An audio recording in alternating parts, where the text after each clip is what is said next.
A monk lifts a stone. He is 54 years old. His arms are thick. His posture is straight.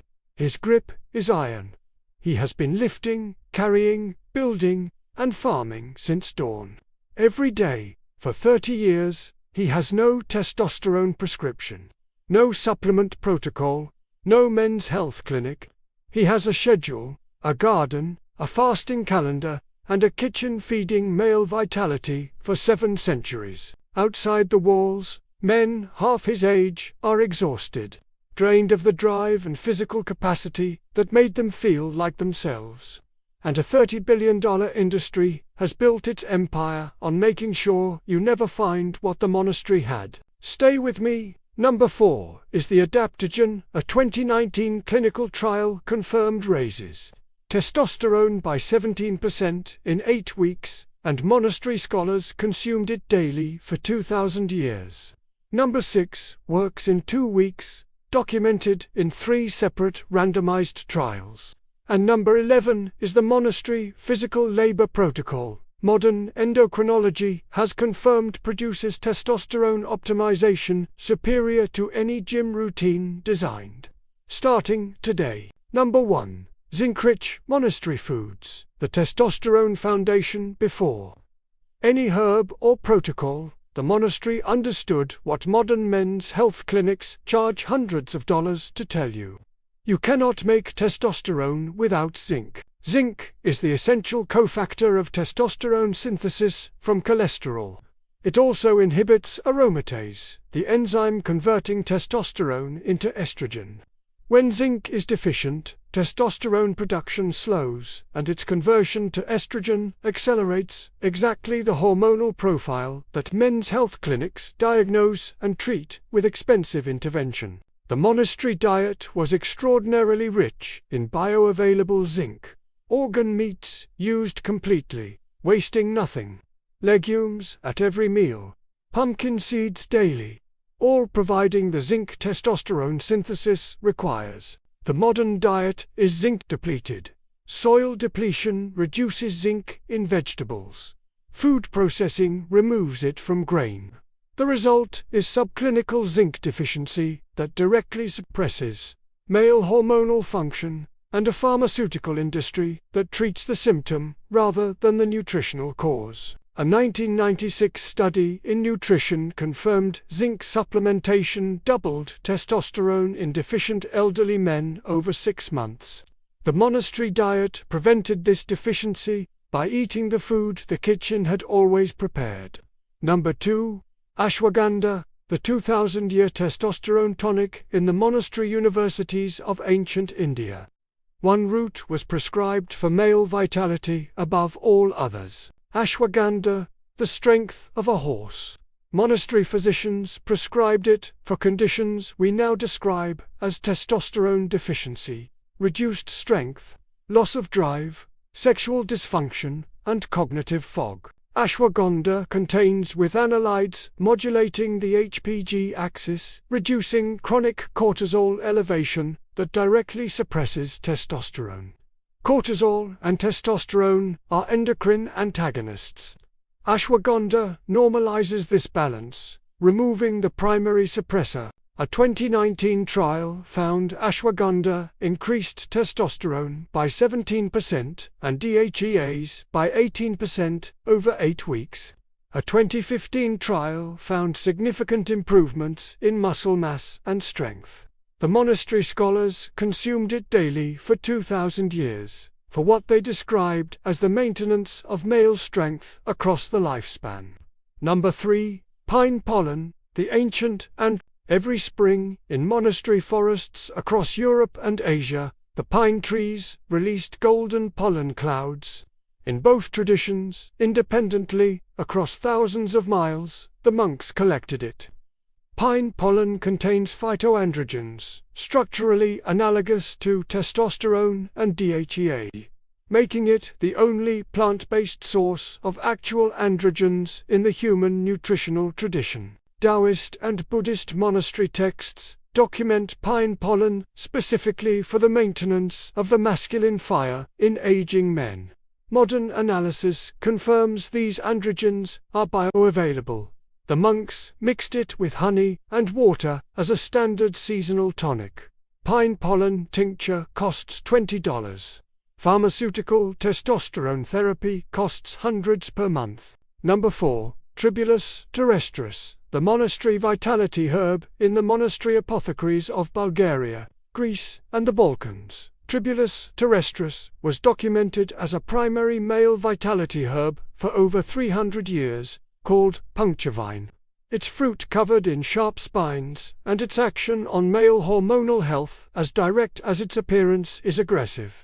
Tribulus contains protodiosine, stimulating the pituitary to increase luteinizing hormone, the primary signal instructing testosterone production. When LH is low, the testes produce less testosterone, not because they are damaged, but because the signal is insufficient. A2017. TRIAL found tribulus extract significantly improved sexual function and testosterone in men with partial androgen deficiency. The monastery apothecaries had dispensed this for centuries. The research is now confirming it. Number 5. Monastery physical labor. The anabolic foundation. The monastery schedule was the most effective natural testosterone protocol ever designed, not by intention, but by the physical demands of self-sufficient community life. Compound, heavy movement, lifting, carrying, pushing, pulling, produces the most potent acute testosterone release of any physical stimulus. The monastery monk performed compound heavy movement every day, woven through every hour of every year of active monastic life. A2016. Meta-analysis found regular resistance exercise increased testosterone, most significantly for heavy compound movements, exactly the pattern the monastery required daily. This is the moment to stop. 5 elements. All present in the monastery's daily structure. All confirmed by modern endocrinology. None require a prescription. Leave a comment right now. Tell me which you are implementing this week. Number 6. Fenugreek, the 2-week testosterone herb. This is number 6. The one that works in 2 weeks. Trigonella. Phenomgreek, fenugreek. A seed so common that it appears in every kitchen spice collection in the Mediterranean and Middle Eastern world. And so precisely targeted in its hormonal action that 3 separate randomized controlled trials have confirmed measurable testosterone improvements within 2 weeks of daily consumption. Fenugreek contains furostanic saponins that inhibit both aromatase and 5-alpha reductase, the enzymes converting testosterone to estrogen and DHT, respectively. Inhibiting both simultaneously preserves free testosterone by reducing its metabolic conversion. A 2011 trial found fenugreek extract significantly increased free testosterone and improved sexual function and energy in healthy adult males over 6 weeks. Monastery kitchens of the Middle East and India incorporated it as a standard daily ingredient for centuries, not by supplementation, by cooking. Number 7. Monastery sleep protocol. The nocturnal testosterone factory. 90% of daily testosterone production occurs during sleep, specifically during slow-wave sleep phases. When sleep is shortened, fragmented, or dysregulated in timing, testosterone production is reduced proportionally. Others JAMA study found restricting sleep to 5 hours reduced testosterone by 15% in young, healthy men in 1 week. The monastery enforced sleep, fixed timing, enforced darkness, the great silence. Nocturnal testosterone production ran at maximum capacity every night. Number 8. Monastery diet fat protocol, the hormonal raw material. Testosterone is synthesized from cholesterol. The enzymatic process requires dietary cholesterol and saturated fat as its primary substrate. The low-fat dietary recommendations, dominating Western guidance from the 1970s through 2000s, produced, predictably and measurably, declining testosterone levels. You cannot make a steroid hormone while avoiding the raw material steroid hormones are made from. The monastery diet was not low-fat. Olive oil at every meal, egg yolks, whole milk, dairy, organ meats, providing cholesterol and fat-soluble vitamins A, D, E, and K2 essential cofactors in testosterone production. A 2021 study found dietary fat intake positively correlated with testosterone across multiple populations. Number 9.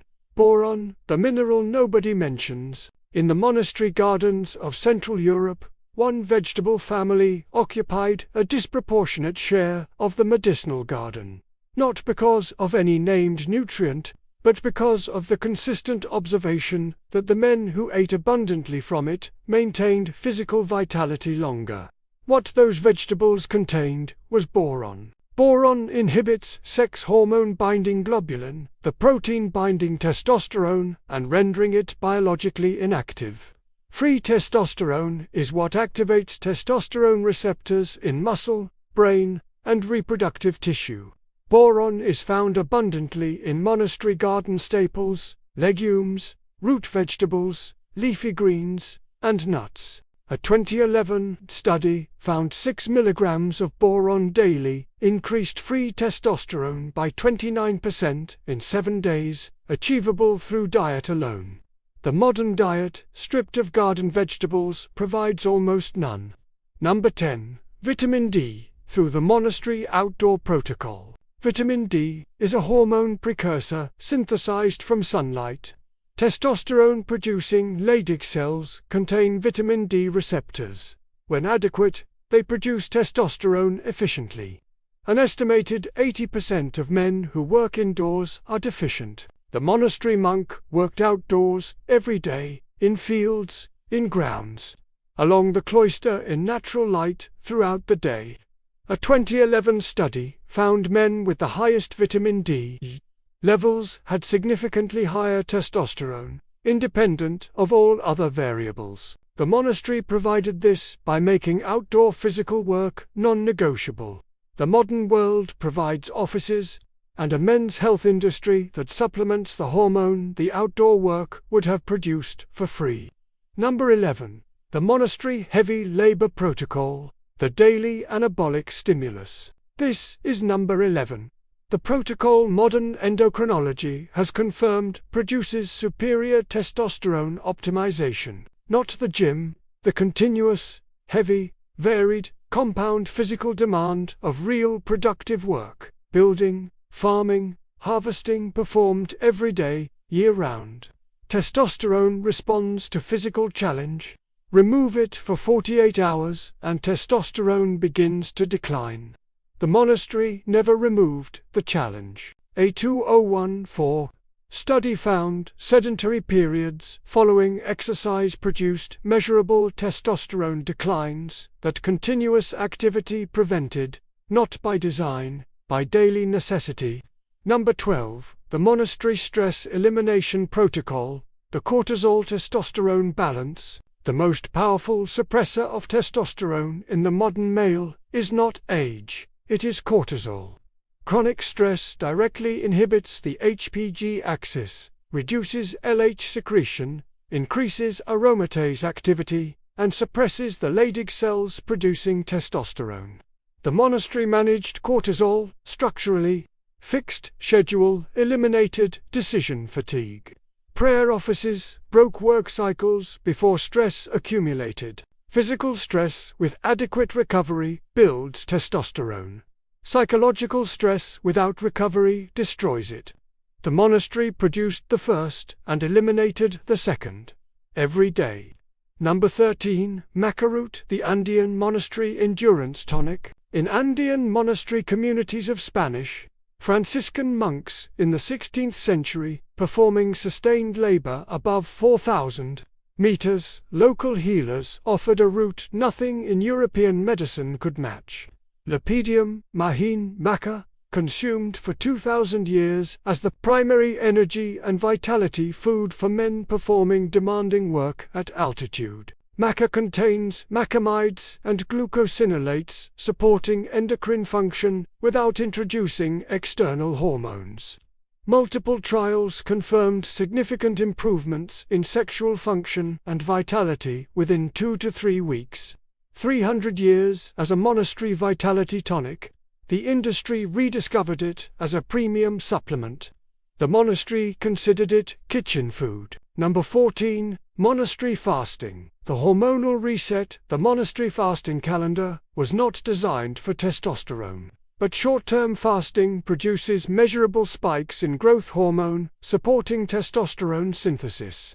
It also reduces insulin. Chronically elevated insulin is a primary testosterone suppressor in men with metabolic syndrome. The regular fasting periods of the Benedictine calendar produced these hormonal benefits on schedule throughout the year.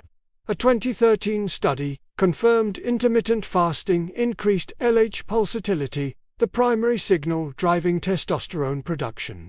The Monastery combined fasting and physical activity by spiritual discipline.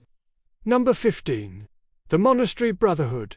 The social testosterone factor. Modern endocrinology has confirmed what social psychologists have observed for decades.